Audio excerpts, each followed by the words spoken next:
Я не мечтал стать ни космонавтом, ни военным, ни летчиком. Я мечтал всегда стать художником.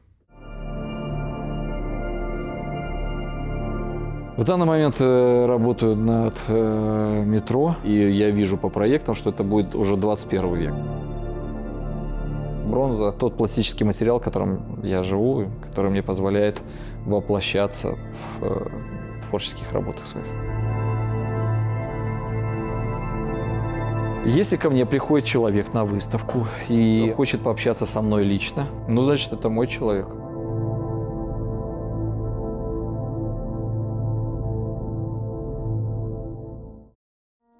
Я не мечтал стать ни космонавтом, ни военным, ни летчиком, так как я родился во времена Советского Союза и в Советском Союзе.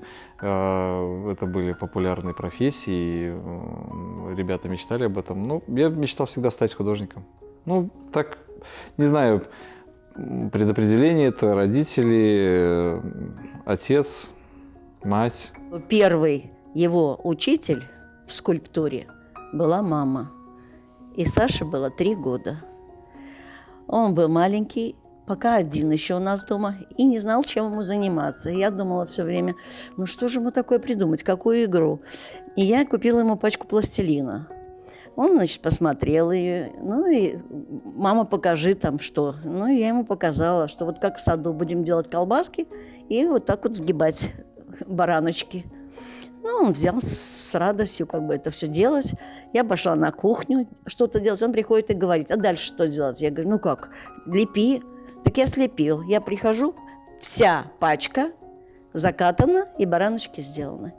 А что дальше? Я говорю, ну теперь будем грибки. Родители говорят, я, наверное, лет с 4 начал лепить, и уже так осознанно, ну, то есть лепить. И отец, увидев мою работу, там известная история, что он пришел, я долго-долго, целый день лепил, и слепил поезд как, с вагонами, а в вагоне в одном лежали дрова, тоже слепленные, а в другом вагоне лежал раненый боец.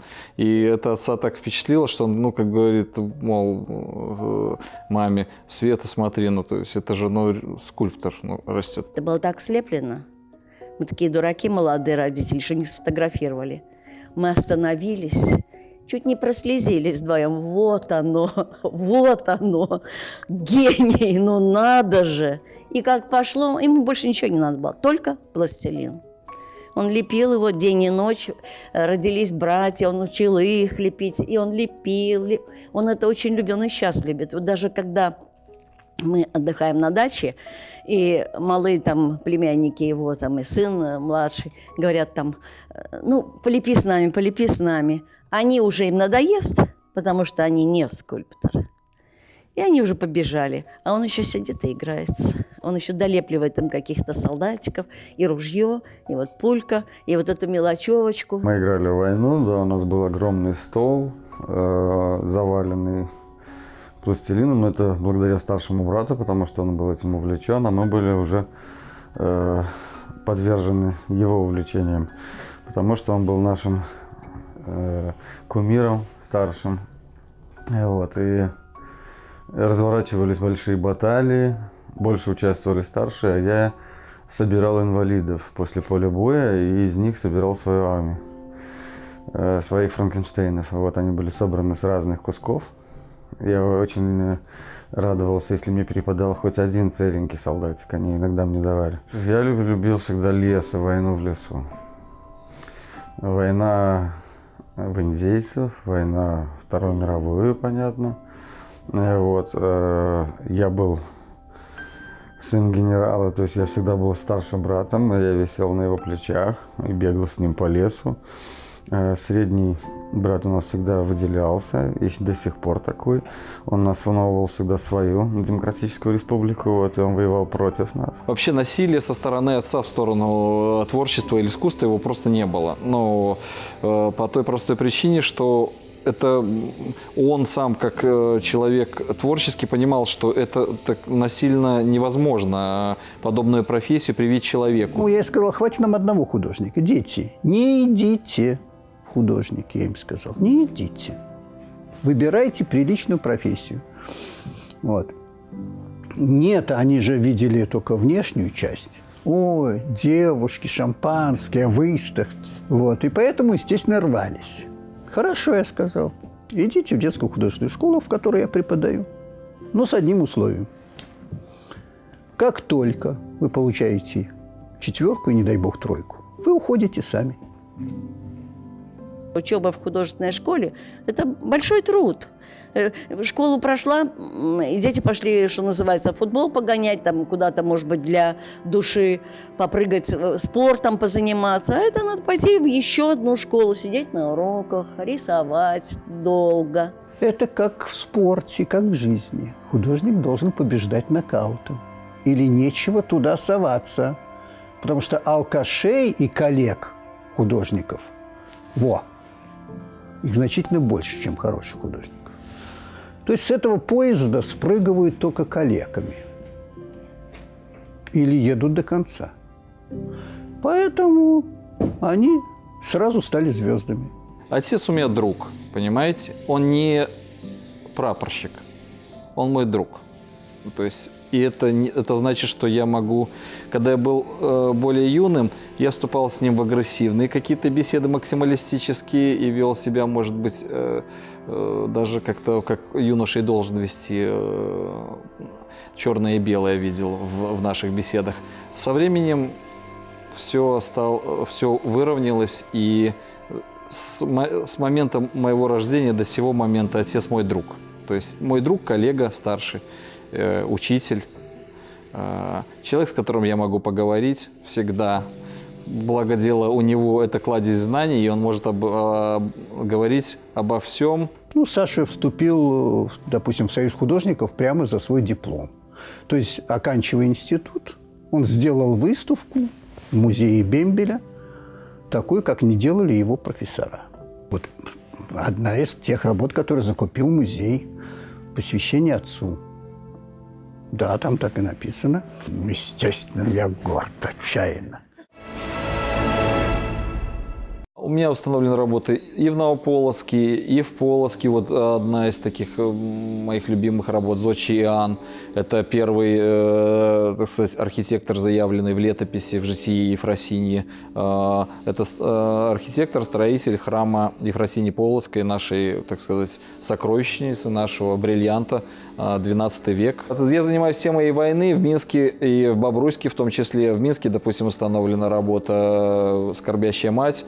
Мы работали с архитектором Левиным, и она стоит на холме, и видна ее спина, что она согнулась над могилкой. В Бобруйске у меня памятник военнопленным, уничтоженным в годы войны. Военнопленным. Это не героика войны, а трагедия войны. То есть и мы тоже работали с Леонидом Левиным. Как правило, проекты эти не сиюминутные, они длятся годами. То есть, минимально 2,5 года, 3 года, 4. Надо иметь такую любовь и такую степень концентрации внутри, чтобы вот это чувство пронести, и качество, и чувства, и эмоции пронести вот через это время, через это расстояние временное. Как мама, я люблю его графику. Ой, очень даже. Ну и многие скульптуры. Собак его люблю, которые были нашими собаками. Это же были наши собаки. Там Бишку на прогулке, это наша первая собака. О, лепит жену. В таких соблазнительных образах. Если вы видите, то это не только говорят, это можно и увидеть, наверное, да. Для художника создание художественного образа ему не надо позировать. Должна вот какая-то искра произойти. И образ создался, пошла серия эскизов, из них рождается работа, процесс. У меня супруга скульптор, училась в Академии искусств, сейчас преподает в БНТУ, Ксения, у студентов. Мы учились, она только начинала учиться, я уже выпускался. Уже звезда, уже он лепит, а я только где-то там на пороге. Сначала там что-то мы ругались, как-то выясняли. Саша меня, как-то говоря на сленге студенческом, подкалывал, задевал, какие-то отпускал резкие словечки. говорит то, что мне, может быть, нелестно слышать даже по поводу там, своих работ или своего, ну, имеется в виду, что или своего времяпрепровождения, где я поддаюсь ленности, ну, как все мы. Я прихожу в мастерскую, я работаю, насколько мне хватает сил поработать или что-то сделать.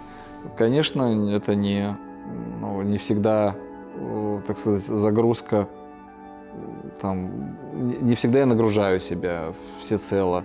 То есть есть процесс еще и мыслительный. Но я не обязательно, что я с молотком стою, понимаете? Ну или там с зубилом, или леплю все время. Есть момент просто созерцания творческого, в котором я нахожусь и думаю о каких-то своих планах. В мастерской со мной работает мой отец, моя супруга, братья работают. И здесь у нас большое такое гнездо, где мы собрались воедино. Иногда какие-то мероприятия, типа день рождения можем отметить, потому что не вмещает семью нашу ни одна квартира. У нас даже разница это кармическая в возрасте. Вы знаете, 12 лет – это цикл китайского календаря. Так вот, мы свиньи. Безусловно, мы обсуждаем. Ну, он такой человек, что он может поделиться какими-то своими переживаниями, тогда да. Даже сам спросить какого-то совета или просто поговорить о чем-то. Ну, я думаю, он просто, когда работает над какой-то творческой темой, он ее осмысляет и любит обсудить, например, и проговорить. Тогда, да, в такой ситуации мы можем о чем-то... Ну, я не сказала бы, что это совет, я же не мастер в той сфере, в которой он работает, но как проговорить, обдумать, да, можем вместе. Бронза. Позволяет мне мои пластические этюды, мои, так сказать, липочки какие-то, царапинки, нюансы ловить. Ну, буквально как бы вот рукотворность передает. Мне важны какие-то вот эти детали, нюансы, какие-то шероховатости. Литье, вот точное литье позволяет. И есть специалисты, которые, литейщики, которые это делают. На сегодняшний день бронза, так сказать, тот пластический материал, которым я живу, который мне позволяет воплощаться в творческих работах своих. Я работал и в дереве, и в камне, понятно, и в пластике, и в пенопласте. Я делал декорации для киностудии. И работал во льду даже, да, даже ездил, я участвовал в симпозиумах ледяных и даже завоевывал там призовые места. Какие-то другие материалы, не знаю, может быть, и попробую. Я же занимаюсь еще и литографией активно, графикой, поэтому мне есть чем заниматься. Сейчас порой просто, что, как у всех у нас, не хватает времени этим всем заниматься, потому что какие-то заботы другие. Что даже творческие вот эти проблемы, все равно решение их надо время для этого. Он все умеет. Вы понимаете, это человек, который умеет все. Рубить, колоть, забивать, пилить. Когда мы начинали делать нашу дачу, Саша был там 16-17 лет, а эти-то еще были малые. Он там делал все. Он научился запрягать коня, ходить за плугом, пахать огород. Я неврастенник, раздрызганный, это самое, как его, невыносимый. А он очень такой по мерку. Он от жены очень много взял. Он очень работящий, он очень такой, как сказать, порядочный, спокойный. Внутри бурлит, но спокойный. Недавно приехал из Пекина, выставлялся, представлял белорусскую делегацию, белорусскую экспозицию в Пекине, в Национальном художественном музее. Да? Представляете, 1,5-миллиардная страна, главная арт-площадка. Китай организовал, это биеннале было искусств, Китай организовал творческую встречу на этой площадке 300 художников. Я был среди приглашенных. Конечно, я там, но из-за того, что были там мои работы представлены, они ко мне относились как к большому художнику, то есть который представляет страну. И кроме меня были еще белорусские художники. И целая белорусская экспозиция, замечательно сделанная, кстати, и при поддержке посольства в Китае нашего белорусского. Нету того, что я целенаправленно занимаюсь станковой скульптурой, малой формой, то бишь, и вот хочу только ею заниматься. Если у меня есть возможность участвовать в каких-то конкурсах, опять же, или в больших проектах с архитекторами вместе, то я участвую в них и стараюсь, так сказать, те вещи свои наработки привнести в монументальную пластику в том числе. В данный момент работаю над метро с архитекторами Телепневой Ольгой и Владимиром Николаевичем, покойным ныне Телепневым. И, так сказать, участвую, опять же, в интеграции произведений искусства в городскую среду города Минска. Может быть, снаружи не так много предметов искусства, так пусть хоть метро будет насыщено для наших граждан, тем более, что мы сейчас позиционируем себя, и это замечательно, для столицы туризма, да, ну, то есть как бы для европейской столицы туризма. Моя работа одна, так сказать, на станции Вокзальная будет, надеюсь, установлена там. Мне кажется и верится, и я вижу по проектам, что это будет уже 21 век, понимаете. Мы как бы, ну, вернемся вот в современность этими работами и этим прочтением. Метро – это вообще закрытая среда, понимаете? То есть там определенные допуски, определенные материалы и определенное видение. И она, среда эта, хоть она и достаточно масштабная, но она ограничена пространством, да, каким-то. Поэтому, чтобы было все это органично и, естественно, вписано в эту среду, мы встречались с архитекторами, общались. Но моя работа с первого эскиза до сегодняшнего дня претерпела колоссальные изменения. Там поменялся и свет, и насыщенность там тонов, и цветовая гамма поменялась, понимаете? Под это, ну, то есть работая со всем этим, я и делал уже то финальное решение, которое пришло, оно пришло уже ориентируясь на общую среду, понимаете? То есть я уже не мог делать, так сказать, уходить в отрыв, делать какой-то свой творческий поиск вдруг. А он уже ориентирован был, мой творческий поиск, ориентирован был на вот это движение внутри этой уже созданной архитекторами или создаваемой архитекторами среды. Он такой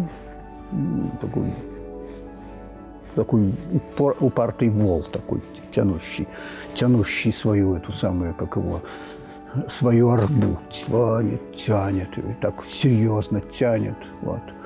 Я-то больше рывками, а он так. Поэтому он обречен на успех. Он человек интересный.